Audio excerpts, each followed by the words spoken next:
宁云初淡淡的道：“他是以没钱为借口跑来我这里找我吵架的。你以为他真的没有钱吗？”宁思琪不知道怎么成了龙太太的，但又不能让大家知道她是龙太太。宁云初还没有弄清楚这件事，不过可以肯定一点，就是妹妹现在并不缺钱。宁云初的话音刚落，外面就开来了一辆她熟悉的不能再熟悉的车，宁二小姐以前一直使用的那辆车。她出狱后回到了宁家，也只开走了她这辆车，其他车子就没有办法再开走了，现在还被锁在宁家的车库里。宁云初，你给我出来！宁云初，宁思琪从车上下来，都还没有往里走上2步，就大声叫喊着。战家的2名保镖看到他，也就是冷冷地横了他2眼，倒是没有拦截他，不让他进店。他们知道二少奶奶对这个妹妹还是手下留了情的，既然二少奶奶没有吩咐过他们不许让宁二小姐进店的话，他们就瞪2眼，然后盯着宁二小姐，不要让宁二小姐动手欺负他们二少奶奶便可以了。不过很多情况下都是宁二小姐吃亏的，他们的二少奶奶看着柔柔弱弱的，却是个扮猪吃老虎的人。二姐，宁天磊没想到姐弟俩刚在说着二姐，二姐就来了，真是白日不要论人，夜晚不要说神呀。一说曹操，曹操就到。天磊，你回来了，公司放假了。看到弟弟在，宁思琪愣了一下，随即接二连三地问了几句，不等弟弟回答，又问公司怎么样？你在公司里有人管你吗？宁天磊，我告诉你，宁氏企业咱们都有份的，咱们也算是老板，可不能让这个瞎子说了算。还有他的人，你赶紧揪出来，一个个赶出去，不能让他当家做主。那个姓莫的叛徒，一定要将他赶出宁氏企业，再在行业内封杀他，让他混不下去。要不是他，公司怎么会落到这个瞎子手里？宁天磊忍不住黑脸，他属于脾气很好的人了，但每次面对二姐的时候，他都会忍不住黑脸。跟二姐说过多少次了，二姐就像听不进去似的。二姐，大姐的眼睛治好了，她已经不是瞎子，你不要再瞎子瞎子的叫。这是我们的大姐，公司大部分的股权都属于大姐的，当然是大姐说了算。我是打寒假工的，又没有正式工作。莫大哥很好的，公司里若是没有莫大哥撑着，我们宁氏企业可能已经风雨飘摇。莫大哥是大姐的人，宁氏企业很多生意都是莫大哥陪着大姐谈成的，但大姐由于眼睛的原因，过去一直没有真正去打理生意，所以靠的便是莫大哥。宁天磊都庆幸长姐与莫大哥有大恩，才能让莫大哥对宁氏忠心耿耿的。如果宁氏最后没有落入大姐的手里，莫大哥肯定不会再为宁氏做牛做马，宁氏就真的完了。父母进去后，他现在才18岁，二姐又是个只知道花钱的人，还有亲戚们虎视眈眈的想瓜分宁家的家产，就凭他和二姐是根本就守不住宁家的家产。大姐重见光明后，用眼时间还不能太长，公司里依旧是莫大哥挑重担。好在现在有了大姐夫，若是有什么事，大姐夫不会对宁氏坐视不管的，因为宁家有很多东西本属于大姐的，大姐夫不会让属于大姐的东西丢了的。你去上了一段时间的班，就被洗了脑，莫大哥长莫大哥短的。咱爸对他那么好，百般信任，结果他是为这个瞎，为了他服务。宁思琪在怨恨宁云初的同时，也在恨着莫东浩，应该说他更加的恨莫东浩。若不是莫东浩，宁氏企业不会落入宁云初的手里，弟弟还要上学，公司自然而然就会让他接手，他就是宁家的当家人了，有着花不完的钱，也不用被人包养利用毁去清白，怀孕了都不能生出来，只能打掉孩子。流产时的痛苦，宁思琪只要想起来都脸色煞白。她没想到刚怀孕就流产，都会那么痛苦的流那么多血，吓死他了。他觉得他现在过得这么惨，都是因为莫东浩背叛了父母亲，帮着宁云初夺走了宁家的公司。宁云初冷冷地看着妹妹，宁思琪，你的钱又花完了？宁云初冷声问着，你说要你钱，直接说，在这里胡扯那么远做什么？宁氏是谁的，你爸妈心里有数。我说了，属于我的我会拿回来，不属于我的就是天磊的。我就要说属于我爸妈的财产，你不也拿走了部分？因为我是你妈的亲生女儿，你爸的养女，所以我也有继承权。你读书成绩不好，大学都没有读完，但继承权应该知道的。我不想和你说这些，每次过来都是揪着这些话，反反复复的，你说的不烦？我听的都耳朵起茧了，那么不甘心。有本事的打我呀，说公司是你的，你抢回去啊，在这里嚷嚷有什么用？一个连份工作都找不到的草包，花瓶就算公司落在你手里，你也守不住，分分钟就会破产，负债累累。不要以为你爸妈留下很多钱给你，他们同样留下很多债务的。宁思琪张嘴，半晌他说道，你胡说八道。我听妈说宁家有10亿的家产，那是有10亿家产，那是算进了公司的价值，所有不动产那些不合法的收入全都没收了，还要罚一大笔钱。你以为宁是那么好管理？以为你爸妈真给你留了金山银山？要不是看在天磊的份上，我早就将属于你们俩的份额踢出来，让你们自生自灭了，还会容许你们占我的便宜？死瞎子说的，他好像还要多谢瞎子似的。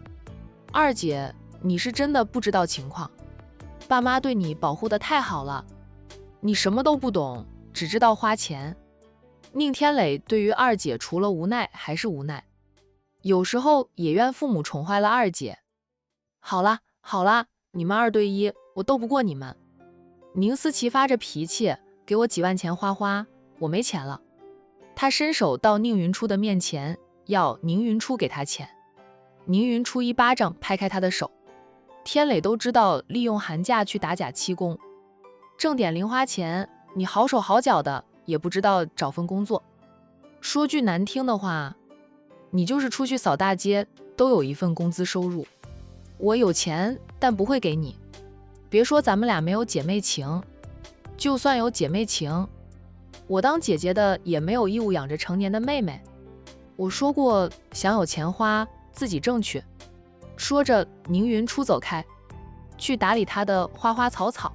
临近过年了，花市很热闹，每天都有不少人过来买花，他的工人全都给客户送花去了。有时候太忙，还要安排2名保镖帮忙送货。反正如今管城的人都知道他，宁云初是战家的2少奶奶，不仅自己能立起来，在婆家也站稳了脚跟，婆家人宠她如女儿。除了宁思琪这个不长眼不长脑子的妹妹，还会时不时的挑衅她，还真没有人敢对她宁云初怎么样了。我生来就是千金大小姐，不用干活的。宁思琪嚷嚷着，她也知道从大姐那里要不到钱，不过是心情不好，就跑过来找姐姐吵架而已。吵来吵去，翻来覆去，也就是那点事情。二姐，宁天磊伸手拉住二姐，对二姐说道，二姐，我们到外面说说话，不要在这里吵着大姐，影响了大姐的生意。宁思琪没有甩开弟弟的手，只是说道，行，你给我钱花，爸妈说过的，让你每个月给我几万块钱的生活费的，你不能只给3、5千就打发我，像打发叫花子似的。宁天磊，我是你的二姐，跟你同父同母的，你必须向着我。他知道弟弟有钱，父母的存款都转到了弟弟的账户里，让弟弟每个月给他1万元的生活费就行了。可是弟弟听那个瞎子的话，只给他3、5千块钱，这点钱都不够他吃2顿饭呢。宁思琪过惯了挥金如土的日子，虽说穷了一段日子，实在难受，但被龙先生找到当成棋子后，他又不缺钱花了。虽说也存了几百万，但日常生活里依旧大手大脚，花钱如流水，他觉得才配得上他宁二小姐。用他的话说，他生来就是千金小姐，最不缺的就是钱。宁天磊硬将二姐拉出花店，拉出老远了才松手。他转身面对着气呼呼的二姐，无奈的道：二姐，算我求你了，你不要老是要钱行不行？过了年你就去找份工作，你再这样下去，年前去探监，我跟爸妈说以后不给你生活费了。你是个成年人，都20出头，不能再啃老。大姐说的对，她就是心软了点儿。若是跟大姐一样心狠，二姐因为没有钱花，早就找份工作了。为了让二姐自强自立的宁天磊决定，过了年就不再给二姐生活费。他去探监时也要跟父母说一声，二姐是真的烂泥扶不上墙。宁天磊，你就向着他吧，总有一天你会后悔的。他是个扮猪吃老虎的人，骗了多少人？你以为他真的为你好？他是想哄着你，取得你的100%信任了，将属于你的一切都霸为己有，再将咱姐弟俩扫地出门。他在报复爸妈，也在报复我们，好不好？特别是你，他现在故意对你很好，离间你和我的手足情。二姐，宁天磊严肃地道，不要那样说大姐，大姐不是那样的人。我也相信大姐，100%的相信大姐。宁思琪气的都想动手暴揍这个弟弟一顿。当初他不劝母亲将弟弟送到寄宿学校，姐弟俩一起长大，说不定手足情会深一点，弟弟也不至于被宁云初拉拢过去。可是就是小时候宁天磊都是向着那个瞎子的。好，我不说，我也懒得再和你说这些，等到有一天你一无所有了，就知道谁才是你的亲姐姐。不过宁天磊，姐将话搁在这里了，我和宁云初会斗到不死不休的。现在我还不是他的对手，但不代表我一辈子都被他踩在脚下。等着吧，等有一天他失去了一切，就是我反击他的时候。龙先生答应过他，等他任务完成，他要报复谁都会帮着他。他要毁了宁云初，让宁云初失去现在拥有的一切。他被龙先生包养，成了龙先生众多情妇中的一员。等到那一天到来，他也要让宁云初给别人当情妇。他保证会帮宁云初挑选一个又丑又暴的男人，看着那男人虐待宁云初，才能解他心头之恨。他还要当着宁云初的面，与战一晨一起秀恩爱，气死宁瞎子，让战家将宁瞎子扫地出门。恨极的宁思琪平时就是靠着龙先生许诺的话，幻想着自己出气的那一天到来。二姐，你是不是做了什么坏事？宁天磊试探地问，你小心别被人利用了。忘记2个大姑姑2家人是怎么对你的了吗？亲姐妹，感情再不好，都还是亲姐妹。血浓于水，你不要被人利用。做了伤害大姐的事，说起来，该是大姐恨你才对。想想你以前是怎么对大姐的，大姐并没有真正对你做过什么，你有什么脸面去恨大姐？口口声声说要报复大姐。宁思琪恨恨地道，他抢了我的男人，嫁了战一晨，我还不能恨他？他把我赶出来，霸占了宁家大宅，那是我住了20几年的家，他说赶就赶了。宁天磊，姐夫什么时候成了你的男人？二姐，你肖想姐夫，所以才会憎恨大姐。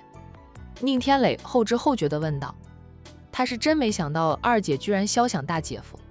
大姐夫那么优秀，又俊美非凡，家世好，好吧，也难怪二姐会动心。大姐夫是真的很好，妈以前说过的，会给我和战一晨制造机会，他本该属于我的，被你的好大姐抢先嫁了。也不知道他走了什么狗屎运，用了什么手段将他迷得不要不要的。老天爷能来一道响雷，劈醒他的二姐吗？做着这种春秋白日梦呢。妈说给你和皇帝制造机会，你也信吗？那是说说而已，还没有做成功的。宁天磊忍不住用手指戳了几下二姐的脑袋。二姐，拜托你能正常点行吗？就二姐现在这样子，别说是大姐夫那样的优质男了，就是普通的人品稍微有点好的都会嫌弃你。宁思琪拍开弟弟戳他脑袋的手指，恼羞成怒的，你二姐我很差吗？我年轻貌美身材好，又是千金小姐，气质高贵，钥匙还有皇帝，我嫁给皇帝当皇后都是绰绰有余的。二姐你小心心比天高，命比纸薄。因落，宁天磊就遭到了他家二姐的敲打。有你这样诅咒你的亲姐姐吗？什么命比纸薄，我是富贵命，命好着呢。心里还是很在意的，因为他现在就是龙先生养着的一个玩物，一个不小心惹金主怒了，连命都会丢掉。天磊，你还认我这个二姐的话，就给我转几万块钱，二姐今天心情不好，得罪人了，被人家骂了个狗血淋头。想想你二姐，我从小到大，什么时候被人骂个狗血淋头的？都是因为你那个好大姐，害得我没有钱，没有权势了，才会被人骂了一顿，什么脏话都骂了。我这辈子没有听过那么多那么难听的话。龙先生骂他是真的骂得狗血淋头的。谁骂二姐了？你又帮不到二姐出气，那是个混道上的大佬，很厉害的。二姐看到他都两腿发软。天磊，给我转点钱吧，让二姐去逛街，买2身新衣服，这快过年了，总不能让你二姐我还穿着旧衣服过年吧？还有我一个人过年，也要准备一点年货的。宁天磊犹犹豫豫的说道，二姐可以过来和我们一起过年的，我想大姐应该不会说什么的。你担心大姐说你，我去跟大姐说说，大姐有可能会在战家过年，到时候你就过来，咱们姐弟俩一起守年。我不去，除非宁云初请我回去，否则我都不会再踏进那栋房子半步。他既然把我赶出来了，就要他亲自请我回去。他低声下气的求着我回去，我还得考虑考虑呢。宁天磊，二姐要多少钱？我不能给你赚太多，大姐知道了，又得说我了，说我老是给你钱，你就不会去找工作，不会自力更生。你不要跟他说不就行？你傻呀，什么都跟他说。宁天磊最终还是给二姐转了5万块钱。二姐，过了年，你一定要去找工作，不能再这样下去。行了，知道了，你回去跟宁云初说，让他在战氏集团给我安排一份高薪的又轻松的工作，我就去上班，每个月领到工资养活自己。要不就让我进我们宁氏企业，给我安排一个副总裁当一当。宁天磊一脸黑，宁思琪也就是随口说说，知道宁云初不可能给他安排工作，就算宁云初真的给他安排了工作，他也不可能去上班，他还得完成龙先生交给他的任务，继续接近海童等人，融入他们的交际圈，取得他们的信任。不是屠龙先生给他的钱多，而是龙先生会杀人，他怕。坐过一段时间的牢，宁思琪现在怕死怕得很，特别惜命惜福。我走了。宁思琪从弟弟这里要到了钱，心满意足的转身就往花店而回。回到花店里，他还进店里拿了几枝玫瑰花，也不给钱，拿着就走。他没有付钱，把他给我拦下。宁云初可不会惯着他，一声令下，他的2名保镖就拦下了宁思琪。宁思琪气结说道，宁云初，我只是拿了你几枝花，你这里那么多的花枝，我拿你几枝怎么了？还要跟我收钱？我是你妹妹，亲妹妹呢，亲兄弟算明账，不管是谁来我这里买花都要给钱，你也不例外。况且你从来没有当我是姐姐，要占我便宜的时候就说姐妹情不好使。我的玫瑰花新鲜运回来的，看在你是我亲妹妹的份上，就收你20块钱一支。你拿了3、5支吧，给我100块钱。我也不坑你，不往多了要。宁思琪秒变脸，宁云初，你怎么不去抢银行？就你这样的花枝还要20块钱一支，你抢钱呀，还给你，我不要你的。去路边采摘几朵野花都比你的玫瑰花漂亮。他将那几枝玫瑰花扔回了花桶里，气呼呼地走了，一点便宜都占不到宁云初的。在宁思琪开着车离开时，迎面与战一晨的车子相遇，他看到了车上的战一晨，战一晨也看到了他，他忍不住扭头看，战一晨却咻一下就与他擦车而过。宁思琪心里酸溜溜的，不是说他有多爱战一晨，只是母亲当初说要想办法让他嫁入战家，他挑中了战一晨。其实他和战一晨都不熟识，不过是觉得那是母亲给他挑的男人，若是没有意外，他一定能嫁给战一晨的。结果战一晨成了宁云初的丈夫，对宁云初特别的好，他就忍不住羡慕嫉妒恨，都是宁云初和海童害得他这么惨，失去了很多本该属于他的东西，他一定要报仇雪恨。战一晨的车停在春暖花开的门口，保镖看到自家二少爷来了，立即上前去帮二少爷拉开车门。二少，战一晨嗯了一声，那个女人过来，你们二少奶奶没有吃亏吧？保镖恭敬地道，没有，二少奶奶不是肯吃亏的主，二少爷尽管放心，还有我们呢。他们拿着二少爷给的高工资，负责保护二少奶奶，就要对得起那份工资，怎么可能会让人欺负二少奶奶呢？战一晨又嗯了一声，低沉的道，好好保护二少奶奶，给你们一笔丰厚的年终奖金。保镖很开心，恭敬地目送着战一晨进店。听到熟悉的脚步声，宁云初扭头看，人跟着起身，浅笑着，那么忙怎么还过来了？想你就过来了。宁云初的俏脸上染上了几分的红晕，轻嗔着他，有人呢。战一晨低笑，咱们是夫妻，我说老实话，怕什么？恰好有客人进来要买一束花，宁云初先拿来了样本图片，让客人先挑选。不用挑了，你帮我配一束玫瑰花就行，我是表白用的。那是个年轻的男孩子，说这话的时候脸上还带点害羞。宁云初浅笑着，好，你稍等，我帮你搭配好。战一晨帮忙招呼那个男孩子坐下，还给对方倒来了一杯温开水。男孩子看看宁云初，又看看战一晨，悄悄问战一晨，你和老板是夫妻还是男女朋友关系？是夫妻，她是我老婆。男孩子羡慕地道，看你们俩很幸福。是很幸福，我很爱我老婆，我老婆也很爱我。想到了自己要追求的女孩子，男孩子脸上有着期待。他说道，我也有喜欢的人了，就是向他表白，不知道他能不能接受我有点紧张呢。战一晨以过来人的身份教着他，不用紧张的，只要你真心真意的，他就算暂时不接受你，你也不用失望，慢慢来。他一时间不接受，要么是他还没有爱上你，要么就是你做的还不够好，让他犹豫不决的。付出了真心，努力追求过，结局如何都不会留下遗憾。男孩子边听边点头，看着给他搭配花束的宁云初，他悄悄地问着战一晨，你和你老婆是一见钟情，还是你花了很长时间才追到她的？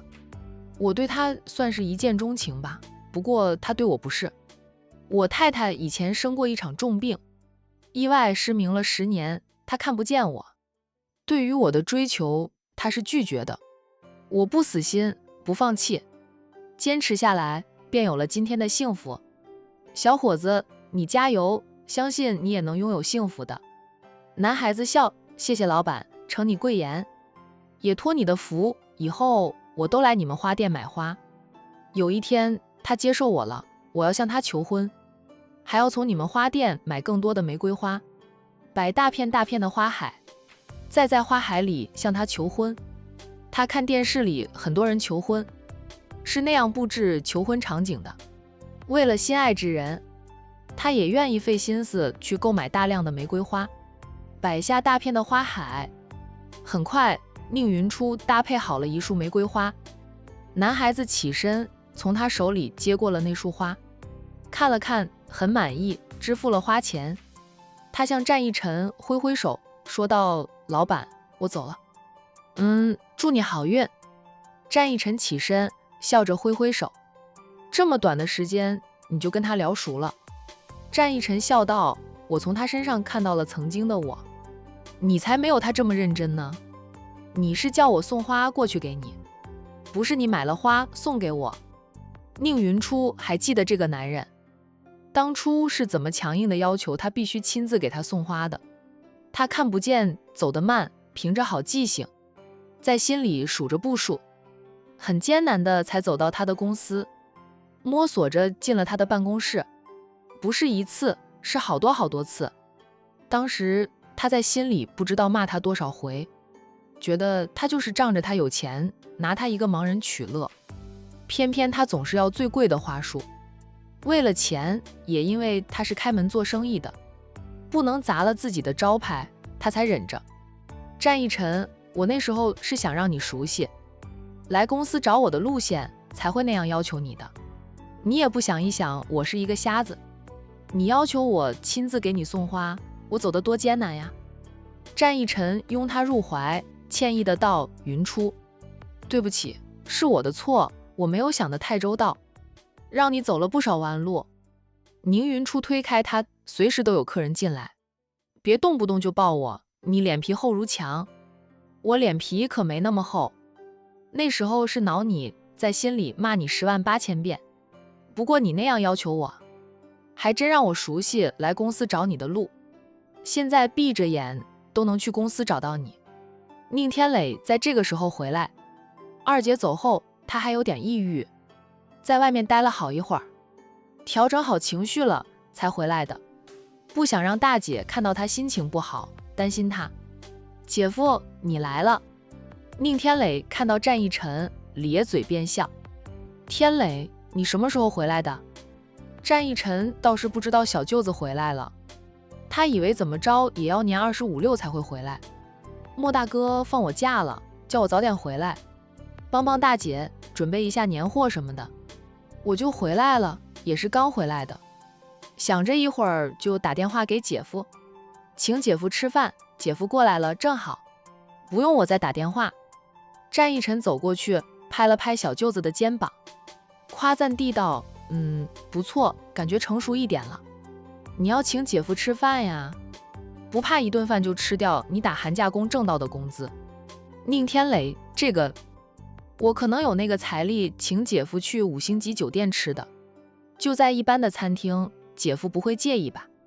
不动用父母给他的钱，他那点工资是真不够请姐夫吃一顿。他不想用父母的钱请姐夫吃饭，想花自己挣到的钱。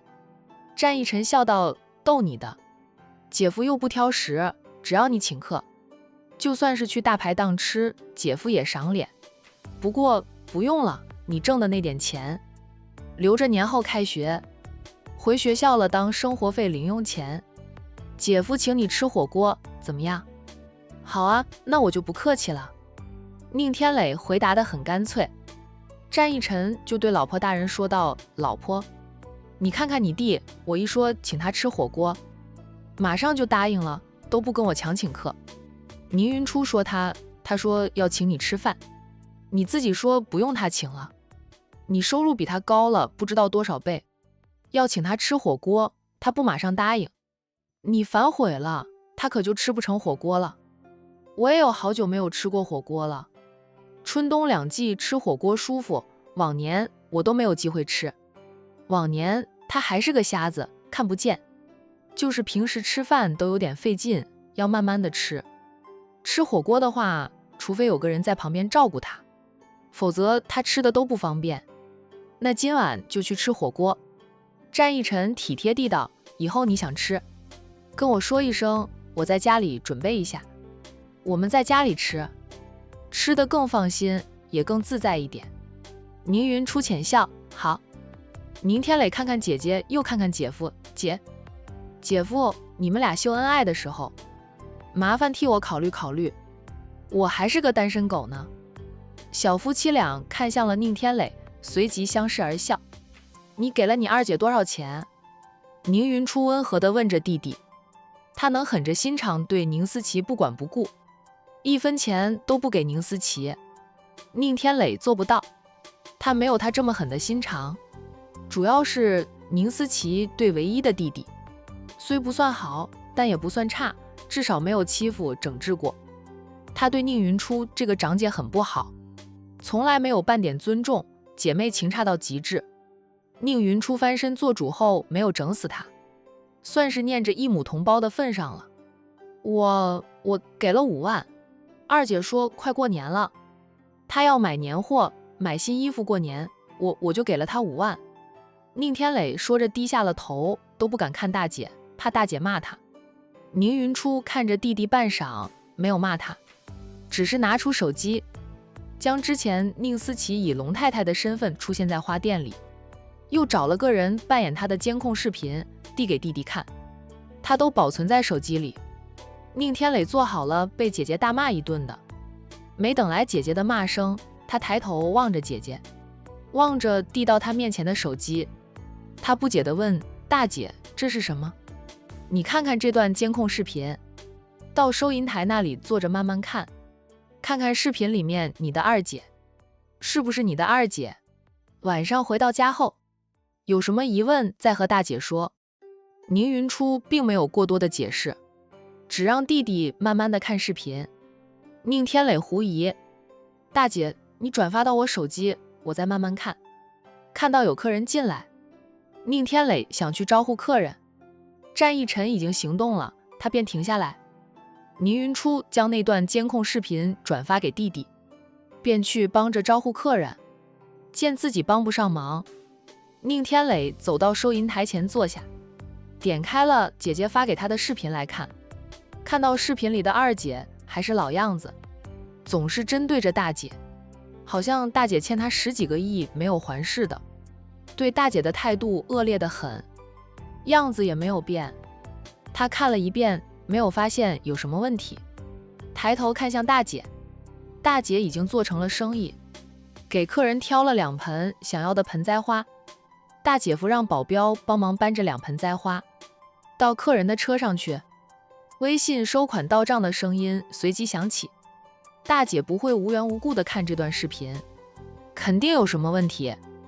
宁天磊这样想着，再次看视频，盯着视频中的二姐反反复复的看了好几次，最后才觉得略有点不同，那就是视频中的二姐，那嚣张的气势似乎是底气不足，好像在演戏一样。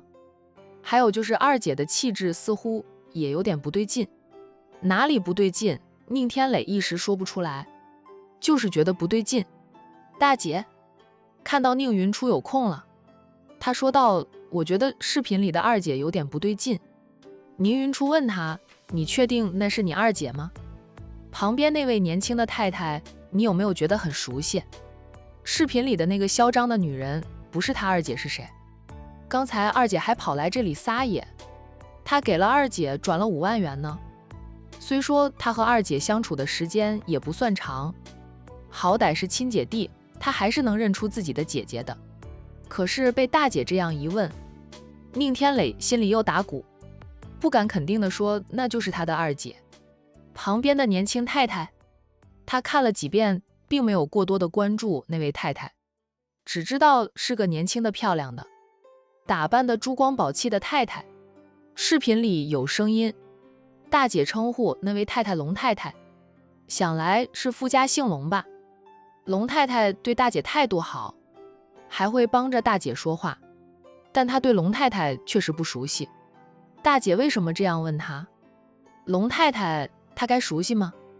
宁天磊又重新看了2遍，都没看出龙太太有什么不一样，只要是他对龙太太不熟悉，要不是看了视频，他都不知道有龙太太这个人。他看向长姐，宁云初温和地道，看不出来。就算了，他演那个角色演得越来越好，入木三分，好像他就是那个人一样。晚上回家了，再和你好好的说说。宁云初打印了2张网上订单出来，然后又去配花了。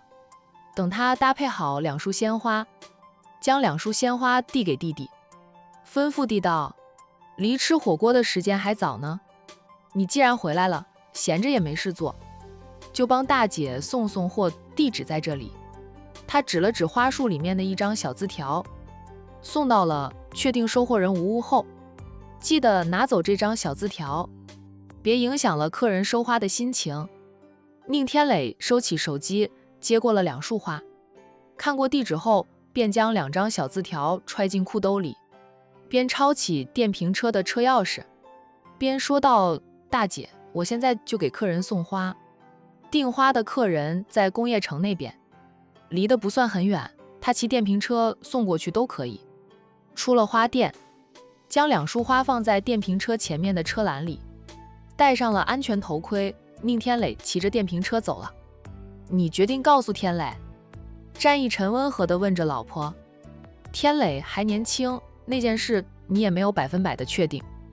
宁云初在收银台前坐下来，战义臣去给他倒来了一杯温开水，又去小厨房里打开冰箱，从冰箱里拿出一盒保鲜着的点心，这是他早上送老婆大人过来看店时一起带过来的，让老婆大人闲时就吃上2块，别饿着。